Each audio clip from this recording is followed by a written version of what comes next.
Europe 1. Il est 8h13 sur Europe 1. Votre invité, Sonia Mabrouk, ce matin est philosophe. Son dernier ouvrage, La clé des chants et autres impromptus aux éditions PUF. Bienvenue sur Europe 1 et bonjour André Comte-Sponville. Bonjour. Et je précise que le dessinateur de presse Plantu va nous rejoindre dans quelques instants.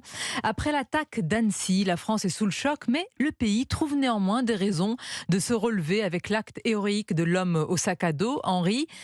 André Comte-Sponville, dans notre imaginaire collectif contemporain, à quoi la notion d'héroïsme renvoie-t-elle aujourd'hui ? Elle renvoie d'abord au courage, évidemment, qui est l'une des grandes vertus, l'une des 4 vertus cardinales de l'Antiquité et du Moyen-Âge, avec la justice, la tempérance et la prudence, et sans doute la plus importante des 4, parce qu'au fond, aucune autre vertu n'est possible sans courage. Pour être juste, il faut savoir parfois prendre des risques, évidemment. Et en même temps, le paradoxe du courage, c'est que ce n'est pas une vertu complète, comme disait Aristote. Alors, qu'est-ce qu'Aristote entend par une vertu complète ? C'est une vertu qui, à elle seule, suffit à assurer la valeur morale de l'acte. Par exemple, la justice est une vertu complète.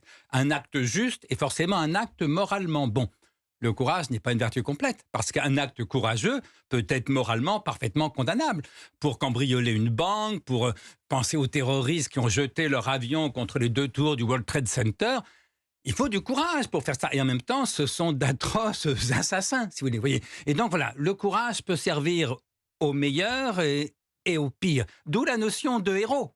Le héros, c'est quoi ? C'est celui qui fait preuve non seulement d'un extrême courage, mais d'un extrême courage désintéressé et généreux. La générosité, oui, c'est se sacrifier ou prendre le risque de se sacrifier pour les autres. Alors, pensez au lieutenant-colonel Beltrame, il y a quelques années, qui en est mort, et puis ce jeune Henri, qui fort heureusement n'en est pas mort, mais quand même attaquer sans autre arme qu'un sac à dos, quelqu'un qui a un poignard et qui est prêt à s'en servir, c'est un très grand courage, vous voyez, mais on parle de héros parce qu'imaginez qu'il a été agressé par ce fou, ce malade ou ce salaud, peu importe pour l'instant le mot, on verra plus tard, et qu'il se soit défendu.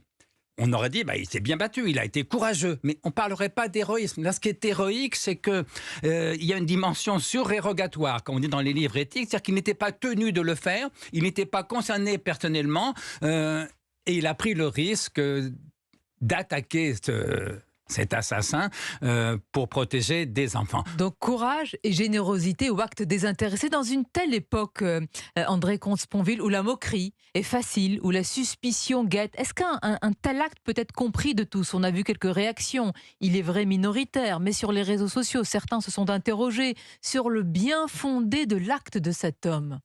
Comment cela est-il possible ? Écoutez, moi je ne vais pas sur les réseaux sociaux, d'abord parce que je ne supporte pas la haine, la bêtise et de moins en moins la dérision. D'ailleurs, j'écoute de moins en moins, y compris les humoristes sur nos chaînes de radio et de télévision, parce que cette façon de se moquer de tout le monde et de tout, je trouve ça finalement néfaste. Mais au contraire, il faudrait se réjouir qu'on ait une occasion d'admirer. Voilà, ce jeune homme a pris un vrai risque de façon totalement désintéressée, de façon généreuse, et bien voilà, bravo. Mais pourquoi est-ce qu'on ne le fait pas tous ? Pourquoi il y a une forme d'incapacité chez certains à admirer complètement, totalement ? Pourquoi notre époque produit aussi cela, selon vous ? Parce que admirer, c'est un sentiment un peu de bas en haut. On admire quelqu'un dont on se dit qu'en l'occurrence, dans ce cas-là, il a fait preuve d'un courage dont on ne sait pas soi-même si on serait capable. En tout cas, on en doute, c'est le moins qu'on puisse dire. Et donc, dans l'admiration, il y a une part d'humilité. Et dans la dérision, il y a une part de vanité. Rabaisser l'autre, y compris celui que tout le monde admire, c'est une façon de se faire valoir soi-même.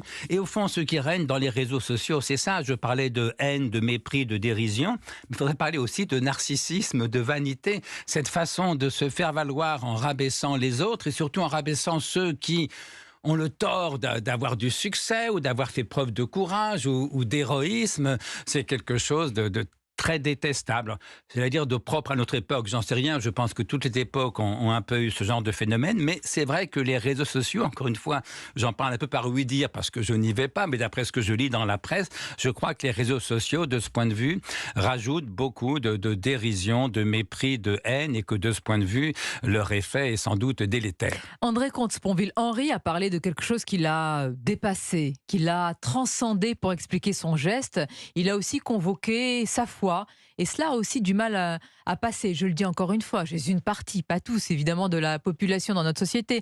Catholiques, croyants, pratiquants, anciens chefs scouts, pèlerins, pédestres, marchands de cathédrale en cathédrale, passionnés par le patrimoine religieux de notre pays.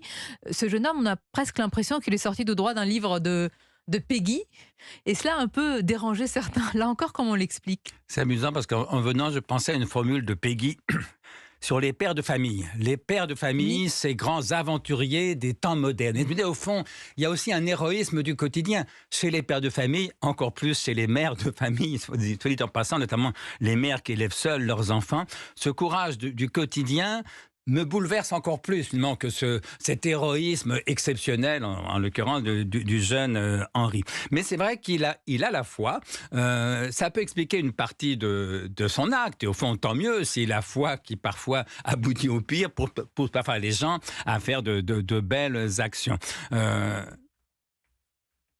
Notre époque a du mal avec tout ce qui est grand. Et moi, j'ai trouvé très sympathique d'abord cette idée de faire le tour des cathédrales. Parce que moi qui suis athée, je ne vais jamais dans une ville sans visiter les églises, bien sûr. Et on a la chance formidable d'avoir ces trésors inouïs de beauté, de grandeur, de spiritualité. Bien sûr, vous les visitez, c'est pas forcément, ça vient pas tout de suite à l'esprit. Donc l'athée que vous êtes, André Comte-Sponville, quand il va découvrir une ville, en découvre aussi le patrimoine religieux. Ah ben bien sûr, et en plus pas seulement pour des raisons esthétiques, alors ces cathédrales sont d'une beauté sublime, mais aussi pour des raisons spirituelles, parce que la spiritualité, c'est une chose humaine. Ce sont des humains qui ont construit ces cathédrales. Ils l'ont construites parce qu'ils croyaient en Dieu, mais moi, ce qui m'importe, c'est que ce sont des réalisations de l'humanité. Et puis, ça fait partie de la vie, ça fait partie de l'univers, et je crois qu'il est bon de savoir admirer. Voilà. Admirer le courage d'un héros, admirer le génie de ces bâtisseurs de cathédrales, et voilà, et surtout, ne méprisons pas tout ça. Le courage est une sorte de don de soi, et chacun se demande, vous l'avez évoqué tout à l'heure, André Comte-Sponville, qu'aurais-je fait à sa place? Qu'aurait-on fait à la place de Henri?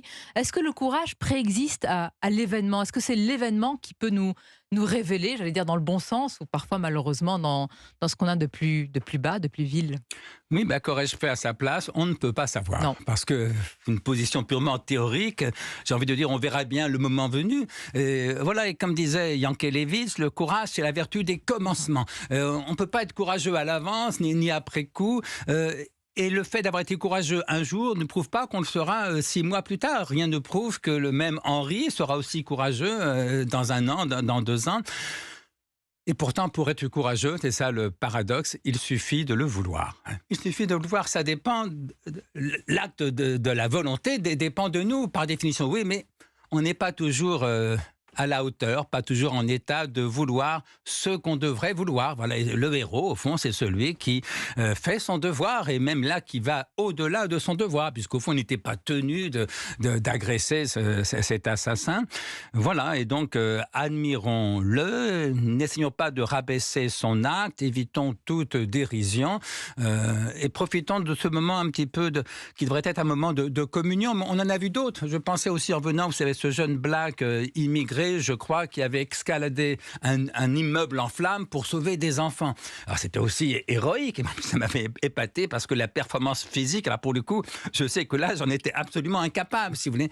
Et donc, quand on peut comme ça admirer, eh bien, profitons-en. Oui, vous avez entièrement raison. Profitons-en. On va profiter justement de ce moment pour continuer et poursuivre notre interview, et profiter pour accueillir André Comte-Sponville dans ce studio en votre compagnie. Plantu, bonjour à vous. Bonjour. Merci d'être là, Plantu, dans les Si dessins. je peux dire un mot, Mais je vous en prie. profitons d'admirer. J'aimerais dire que j'admire Plantu depuis extrêmement longtemps. Ah, je ne l'ai pas vu venir. Et vous n'êtes pas le seul, j'imagine, Merci. grand nombre de nos Merci auditeurs. Plantu, dont les dessins immortalisent les moments de joie ou de tragédie, comme celle d'Annecy. Bienvenue sur Europe 1. Plantu, il n'est jamais facile d'appréhender les moments de douleur et de choc comme celui-ci.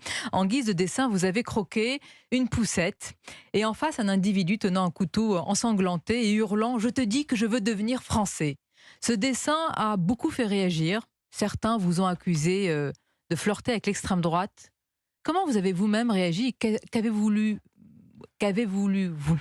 vous avez voulu dire avec ce dessin? C'est plus facile parfois de dessiner que de parler. Il n'y a qu'à regarder le dessin. Et puis, pour quelqu'un qui vote Fabien Roussel, c'est toujours rigolo d'entendre ça. Mais en plus, il y a, heu, c'est le plaisir de voir, des gens qui réagissent et j'en profite pour leur dire que je m'excuse auprès d'eux parce que, je lis pas les réactions. Je crois que c'est 200 000 sur, Facebook ou pareil, sur, Twitter. Je lis pas. Je fais mon dessin parce qu'il y a une pulsion. Et d'ailleurs, je me suis ren comme, j'écoutais ce que vous disiez avec, monsieur Comte-Sponville, je disais: «Mais j'ai raté toutes mes études» et je me retrouve souvent avec, Régis Debray, Comte-Sponville, et je les écoute et je les admire et puis je me dis: «Tiens, c'est drôle parce que je fais un boulot de gars qui n'est pas du tout intellectuel». Et en fait, la réflexion de se dire: «Qu'est-ce que je crois avoir compris d'un événement?»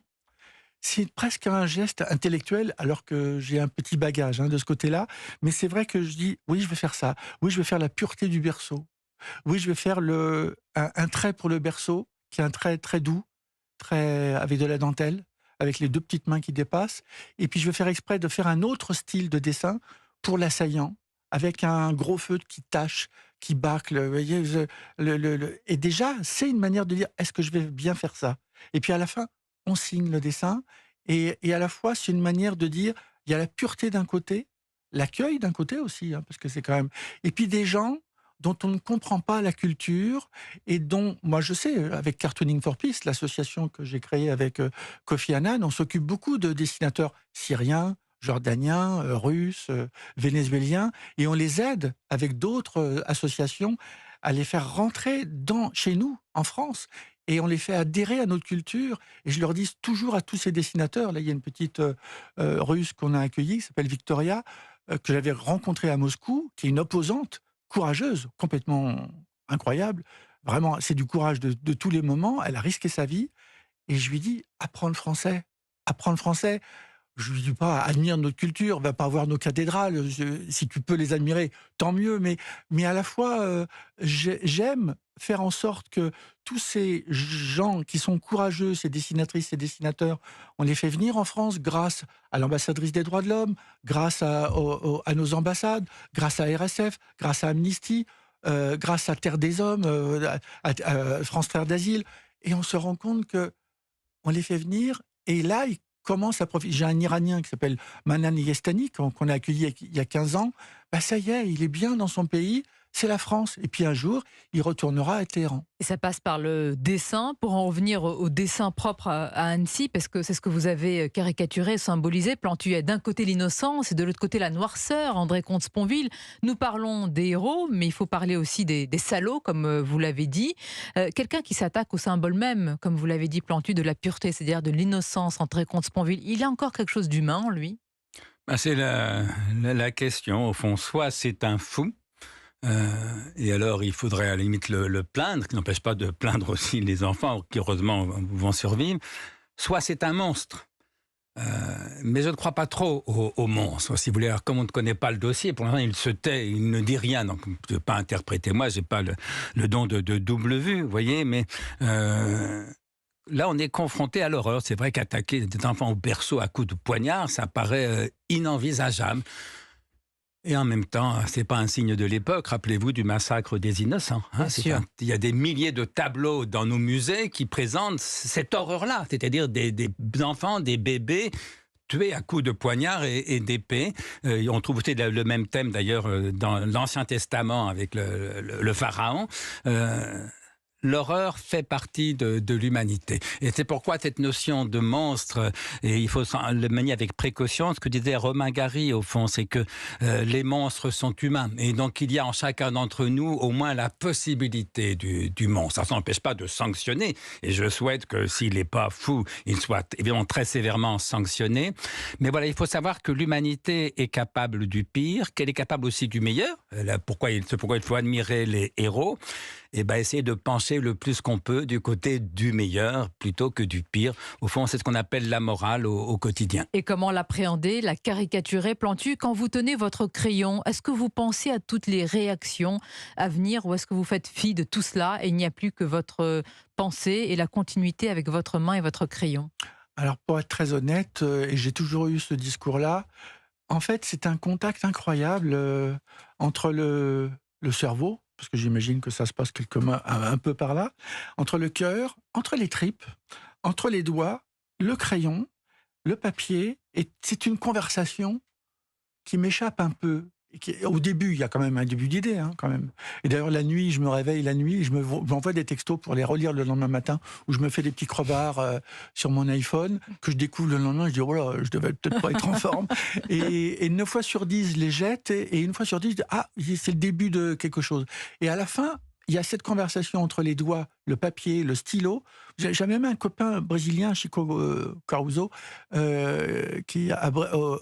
le journal O Globo à Rio, me disait cette chose très simple: laisse penser ton crayon. Et c'est une formule magique, parce qu'à la fois le crayon, des fois, il dit des bêtises, et à la fois, il y a un moment, on signe. Hein, et quand on termine le dessin, je dis ouais, c'est vraiment ça que je voulais dire. Et là, je vais jusqu'au bout, mais au moins, j'ai un peu réfléchi et j'ai accompagné le mouvement graphiquement et vaguement intellectuellement. Laissez penser le crayon et le cœur. En tous les cas, merci d'avoir réfléchi ensemble à ce micro. André Comte-Sponville et Plantus, ça fait du bien de vous recevoir et de vous avoir tous les deux ici dans ce studio. J'espère pour le grand plaisir de nos auditeurs. Je vais rappeler votre livre à succès, André Comte-Sponville, La clé des champs et autres impromptus chez PUF, et Plantus, cette exposition magnifique, Regards croisés au Musée de l'Homme à Paris jusqu'au 31 décembre. Et vous m'avez fait l'amitié, pour ceux qui vont regarder en vidéo cet entretien, Plantus, Regards croisés, Reza, magnifique évidemment à découvrir, à feuilleter. Merci encore, messieurs. Merci de nous avoir reçus. Merci à vous.